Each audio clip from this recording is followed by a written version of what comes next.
Hello, so gusto niyo dun ba ng earnings from Temu? So, ayan lang yung ginagawa ko paano mag-promote dito sa kay Temu app. So, first, punta muna tayo sa search bar, then search natin yung affiliate. So, ayan, so andun na tayo. So, tingnan niyo naman, yun yung nag-order sa akin. So, deliver na. So, another income na naman yan. So, di ba?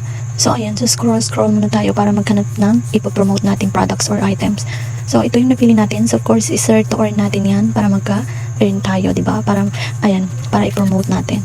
And then ayan, pag na ano ko na sin-screenshot ko and kinakrop ko, pero ibibigay ko lang to na sample. So pagkatapos niyan, i-share natin. Yan, tingnan niyo naman up to 207 yung ma-earn mo sa pag-promote. So after na yan is punta tayo sa Facebook, then i-copy paste natin yung kinapin natin dun sa Temu para dito natin i-promote. So ganun lang kadali. So kung gusto niyo din magka-earnings dito kay Temu, mag-download na kayo sa link and mag-start na kayo mag-promote. Take note, sipag at syaga lang sa pag-promote kasi hindi naman first Temu is nakabenta ka.